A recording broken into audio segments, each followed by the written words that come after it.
Hello students, today we will discuss a very important, even it is small but very important topic, which is binomial nomenclature.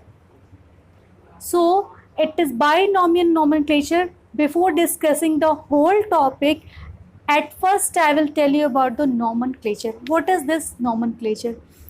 It is to standardize the name to any living organism, means to provide a name, a standard name to any living organism, such that it will be known as the same name all over the world. Okay, means at global level or at universal level there should be only one name of that particular organism. This is known as your nomenclature. So what is this? It is standardized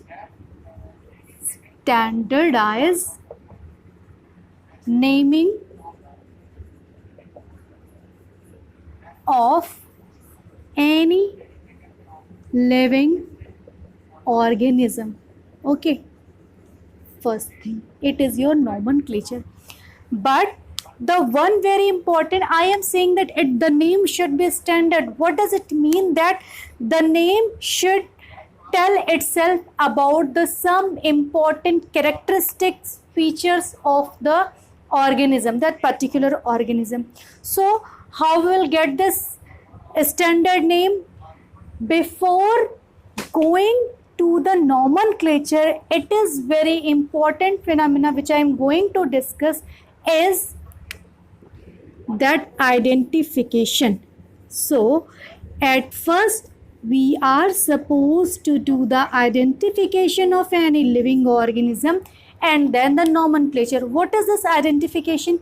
It is describing, it is a phenomenon of describing their spatial characteristic, their structure, their morphology and anatomy. In this structure will come whole, and their phylogenetic or evolutionary study also, means from where it get evolved. So the what is this? It is describing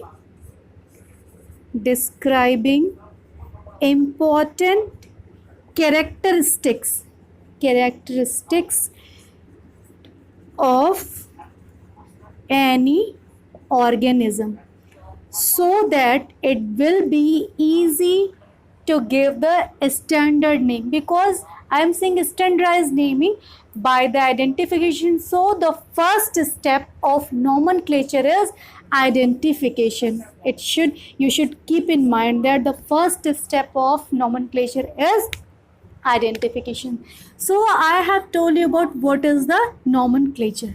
It is nothing, it is just a simple definition, standardize the naming of living organism, and that name should be known all over the world. And the second, why it is important, or what is the importance of this nomenclature. Okay, what I had clear. Now we come to the why, or importance of the living organism, importance of the nomenclature. As there are, the term biodiversity. What is this biodiversity? There are so many varieties of plant and animal on the earth. So variety of plant and animal on the earth. Okay, and as there are variety, so they have their local names, means these names vary from place to place. Even in one language it is different name, in another language it is different name. So these names are known as local name or vernacular name. And when we talk about that particular organism at universal level, then it will create problem. Someone will call by some another name and someone will call by some another name. So to avoid this confusion, it will create confusion. So to solve this confusion, we have a best solution, which is your nomenclature. it was the first importance and very, you can say, it is the main thing by or why we are just approaching toward the nomenclature. Then the second thing, this nomenclature help us in, first, it I have told you, to avoid confusion, to avoid confusion. Okay, and as I have told you, it is a standard name, so this nomenclature also help in the organization or organizing and classification of organism or study of organism. Okay, these nomenclature help us in study of classification and organization of the whole living organism. Then when we talk about systematics or classification or taxonomy, even these are the three different terms. We will discuss these typical terms or confusing terms in different classes. But in this field, this nomenclature create the precision or the clarity. Okay. And one very important, you will see there are lots of importance of this nomenclature. And then one very important thing, if someone has some living organism has got one name, then it will, and it has shifted to in another family, or due to the new studies of classification, it has shifted to another family. But the previous name will not change. It is very important thing, means its stability. What does it mean? I am saying about the stability.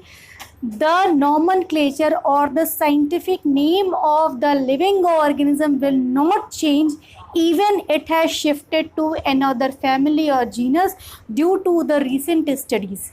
Then the next one, this nomenclature also tell about the interrelationship among the different species or different organism.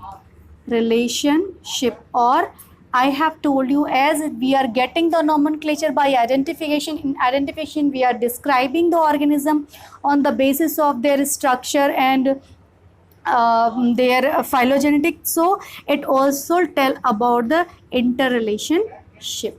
So it was all about the importance on nomenclature. Now the next question come in mind, that how, or we can say, what are the rules to follow? We are saying that standard, the whole thing is just fixed on this, the word standard. How we are saying that we are providing the standard name to an organism? So let's see. There are the two, you will see, international organization. The first, it is ICBN, International Code for Botanical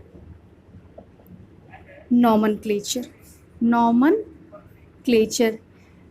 which provide the scientific name or biological name to plants. Okay, in same way there is ICZN, International Code for Zoological Nomenclature. These are the codes. Okay, it is mainly for animal. Now very common that you have a question that what about the fungi, bacteria, viruses? Exactly in same way you will see ICVN for viral. So you will see, but these two are very important one. Then these are following a particular rule. That particular rule is your binomial nomenclature. So now we are on a topic, what is a binomial nomenclature? This binomial nomenclature was given by a very famous scientist, that was a Carolus Linnaeus. Okay, and before this his name was actually Carl von Linné. But he had just adopted this nomenclature or the rule of binomial nomenclature and renamed himself. And it was very, you can say, fascinating for him. And then, and in it was a year of 1778 approx, when he has just proposed these binomial nomenclature rules. We are saying by means the two, nominals mean the name, means in this system, in this binomial nomenclature, there are two components, the two names. Okay, so let's see what are the rules of the binomial nomenclature. First, every organism has, or the in binomial nomenclature, these name have the two components. Okay, what are the two components? So because of these two components, it is known as the binomial nomenclature. So the first component is the name of the genus, and the second component, it is name of the species. Okay, or it is a specific epithet and it is the genus epithet. It is the first rule. Before going to the second rule, it is very important to tell you about the species. According to the very famous scientist Ernest Mayr, who defined the species very well, and I think it is the best definition, and a small even it is very best definition. What is this? It is the group of organism which are reproductively isolated and share the common gene pool, means they have the so much of fundamental similarities, and they are reproductively, means they can interbreed among themselves, and by another species they are reproductively isolated, is known as the species. The group of organisms which are reproductively isolated by the another group is known as your species. Then the second rule of the binomial nomenclature, what is this? That these two names, I am saying there should be genus name and species name, these should be Latin originated. Why? Latin is a language and the name should be originated from the Latin. Why it is so? Because Latin, it is a dead language. I am saying dead language. Why? Because it is no more used nowadays. So there is no change occur. So it is easy to take words from that because it is not going to change. Then if we are writing the scientific names, it should be italics. Well, I will tell you about this. So the first thing, the word should be Latin originated or it should be Latinized. Okay, Latinized. And the third rule, what is the third rule? When we are talking about the genus name, let me give you one example so that it will be easy to understand that rules. There is a mango in English. Its scientific name is Mangifera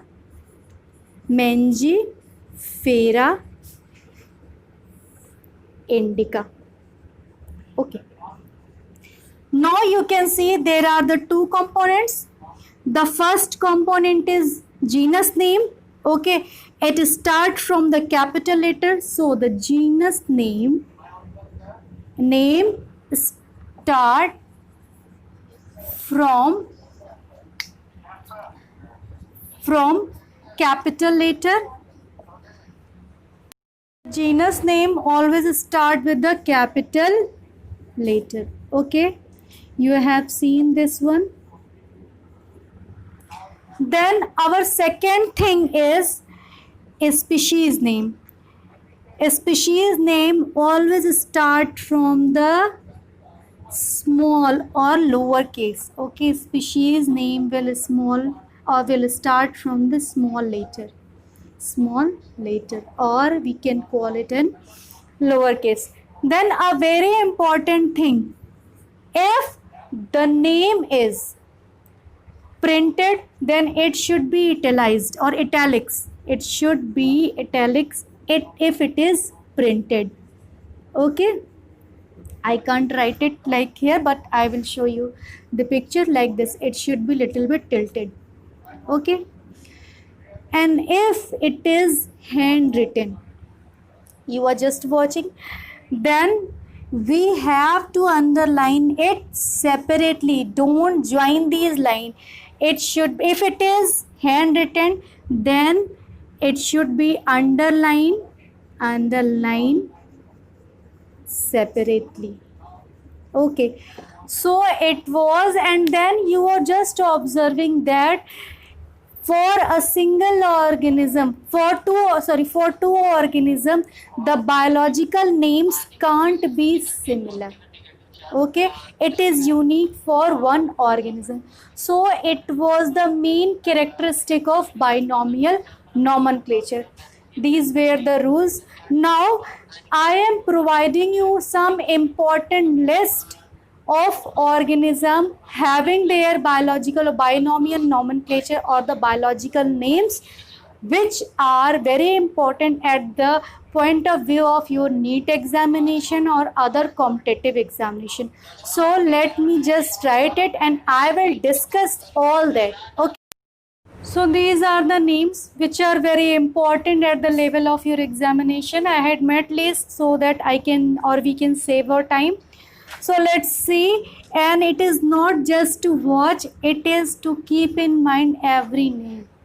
Okay, we should learn it. It is very important because it always create confusion. It usually in competition, we know 1 marks is keeps so much importance, and it used to be 1 marks question in our competitive examination. If we don't pay attention toward this, we can just lose our marks. So what are these? I have written those names which in the last 10 years we have got these question. First, it is tiger. Panthera tigris. You are just watching. I had followed the rules. The genus name is started with a capital letter. Species name small letter. Both are underlined as they are handwritten. Okay. Then the lion, Panthera leo. Cat, Felis catus. Then dog, Canis familiaris. It is this catus species name can vary. Horse, Equus caballus. It is also important. Then the Indian cobra, Naza naza. About when the genus and species name, I will discuss this in our next class. Then dolphin, nowadays this question is very important because this dolphin is now used to be in news. So this is very important name we should keep in mind. What is its name? Delphinidae delphis. It is the name of dolphin. Then the frog, Anura renidae.